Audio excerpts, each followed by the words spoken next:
ma coach, je suis Hugo, sortez-moi de là. Ok, on t'écoute, ma chérie. Oui, moi, ma coach, je suis une jeune fille de 23 ans. Je suis mariée avec mon mari et on a 2 enfants. Et là, aujourd'hui, j'ai un problème. Parce que ça fait à peu près 2-3 mois que, pendant les grêlés, mon mari, il me demandait de l'autre côté. Chose qui est bizarre parce que ça fait 7 ans qu'on se connaît et je ne sais pas pourquoi il a fait ça. Et dernièrement, j'ai commencé à fouiller son téléphone. Et là, j'ai vu que mon mari, il avait un autre gars dehors. Genre un homme au lieu d'une femme.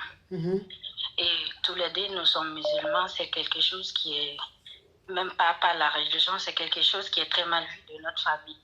Et aujourd'hui, j'arrive pas à parler à mon mari, sauf que là, dans la maison,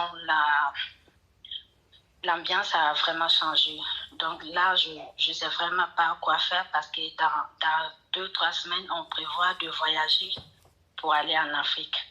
Et là, je n'arrive plus à parler à mon mari dans la maison, sauf que là, je ne sais vraiment plus comment faire, comment m'y prendre avec lui.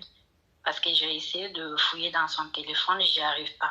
Parce qu'à chaque fois maintenant, quand mon mari il est à la maison, le téléphone, il est tout le temps déconnecté ou bien il enlève complètement la luminosité. Le téléphone, il est tout le temps renfermé.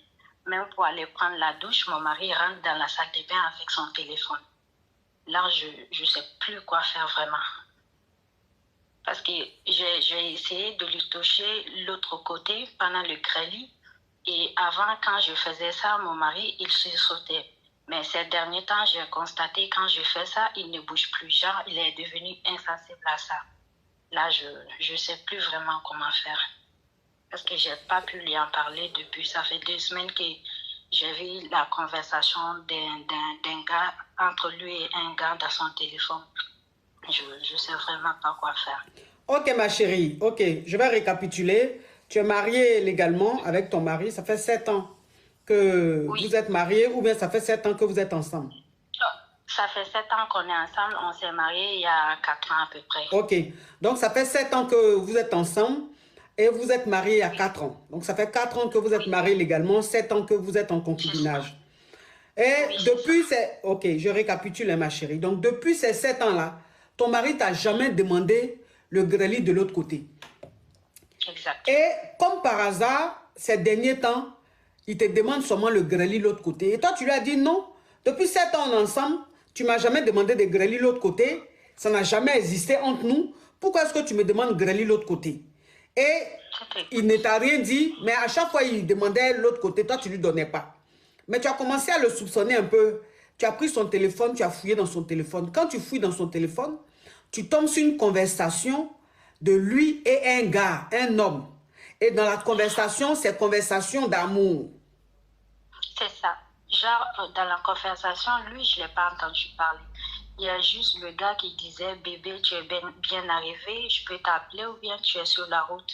Il y a juste ça que j'ai vu. Ok. Et depuis là, je ne sais plus quoi faire. Ça veut dire que ton mari était chez lui. Et donc, lui, maintenant, il demande si ton mari est bien rentré ou pas. C'est ce que ça veut dire. Ça veut dire que ton mari était avec lui. Ok. Exact. Donc, depuis que tu as vu cette conversation de ton mari et un homme, avant, quand tu graissais avec ton mari et que tu descendais à la cave pour chanter au micro, quand tu essayais d'aller l'autre côté, vers l'autre côté là, il sursautait. Maintenant là, quand tu vas vers l'autre côté même, là même, on dirait même que tu n'es même pas allé vers l'autre côté ici. Ça dit, ça lui dit plus rien. Il sursaute plus. Non, il sursaute plus. Et la dernière fois qu'on a eu à faire le grêlis, pendant qu'on faisait le grêlis, je faisais dos à lui et là, d'un coup, il a essayé de partir de l'autre côté. Genre, ça a été brutal. J'ai tellement crié que tous mes enfants se sont réveillés dans la maison. Et il y a la voisine qui est venue cogner à ma porte si ça allait parce que j'étais tellement choquée que je n'ai pas pu quoi faire. J'ai juste hurlé dans la maison en pleine nuit.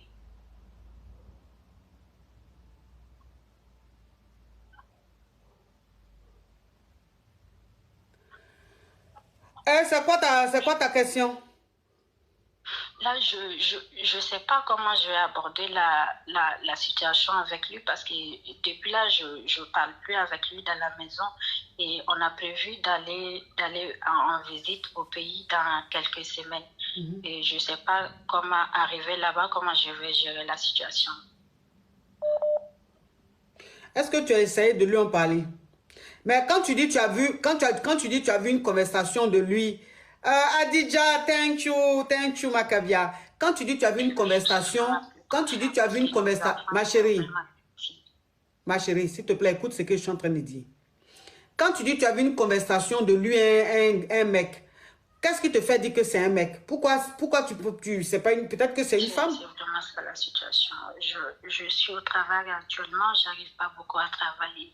Ma chérie, ça fait quelques semaines ma chérie, le chef a remarqué mon copain. Ma chérie, il m'avait même proposé elle parle dans le vide en fait.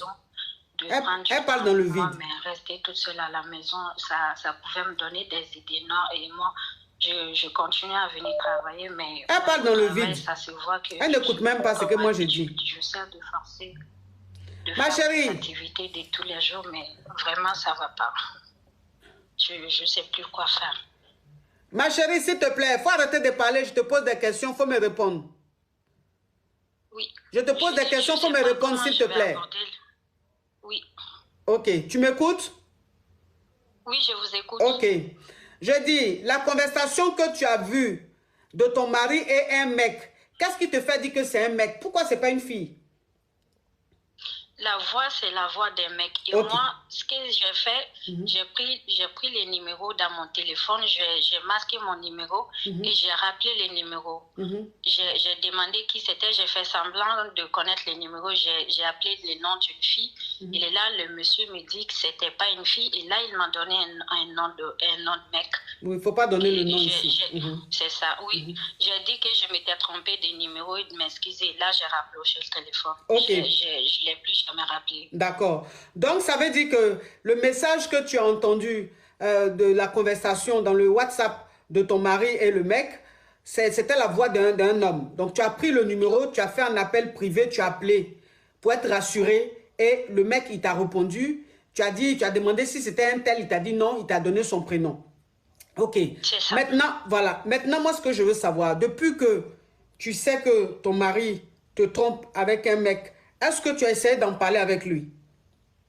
Non, je n'ai pas essayé d'en parler avec lui parce que je sais que si je commence à parler, ça peut très, très vite dégénérer. Et il y a nos enfants sont encore petits, je n'ai pas vraiment envie qu'ils voient certaines choses dans la maison.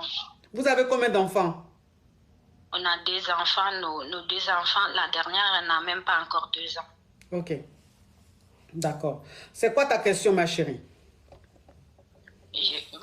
Je voudrais savoir comment aborder le sujet parce que je sais que le mariage, il est déjà fini. Mais j'attends qu'on arrive au pays pour faire ce qu'il y a à faire. Mais là, je ne sais pas comment. Pour faire ce qu'il y a à faire, c'est-à-dire, vous partez au pays pourquoi? Vous partez faire quoi au pays? C'est notre première vacance parce qu'on est dans un autre pays. C'est notre première vacance depuis qu'on est ici. Et on allait partir pour montrer les enfants, la famille. C'est notre première vacance depuis qu'on est là. Fait que moi, je sais que c'est fini pour le mariage, mais je ne sais pas comment aller expliquer la situation à la famille. Que mon mari, il est de l'autre côté, en fait. Bon. Normalement, quand tu vois un truc comme ça, normalement, tu dois en parler avec ton mari.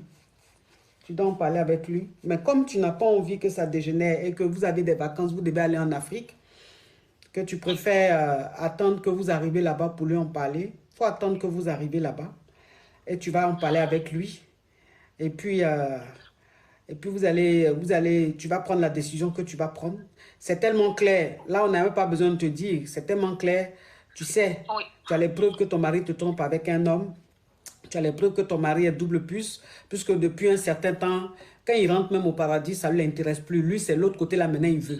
La dernière fois, il a essayé de rentrer de l'autre côté. Tu as tellement crié que ta voisine est venue frapper. C'est que ce jour-là, tu as crié, oh, juste quand ta voisine va venir, c'est que vraiment c'était fort. Donc, ma chérie, quand tu vas aller, voilà, ma chérie, quand tu vas aller en vacances avec ton mari, il faut lui en parler calmement. Et puis tu prends la décision que tu veux prendre, ma chérie. Tu prends la décision que tu veux prendre. Ça, c'est quelque chose Ça, c'est une décision personnelle. C'est une question de principe et de valeurs, tu vois. Donc, tu as tes principes, tu as tes valeurs. Donc, s'il y a des choses que tu acceptes, il y a des choses que tu n'acceptes pas. Donc, fie-toi à tes Oui, principes, à tes valeurs et prends la décision qui t'arrange, ma chérie. En tout cas, courage à toi. Courage à toi parce que c'est pas facile. Rester 7 ans avec un homme comme ça sans vraiment le connaître et apprendre comme ça après le mariage qu'il est double plus, qu'il te trompe avec un mec et tout. Je sais que c'est choquant, ça fait très mal, c'est bouleversant. La preuve en est que quand tu vas au travail, tu travailles même plus. Ton patron même a remarqué, il t'a demandé ce qui n'allait pas parce que tu n'es plus concentré, tu es comme ailleurs, tu es bouleversé, tu es vraiment désemparé. Courage à tout à toi. fait. Ouais, courage à toi, ma chérie. Et j'espère que tu auras la force de parler avec lui et tu auras la force de prendre la décision qui t'arrange. Courage à toi. Vraiment, courage à toi. Merci beaucoup, ma Ouais, coach. courage, ma Merci. chérie. Au revoir. Mm.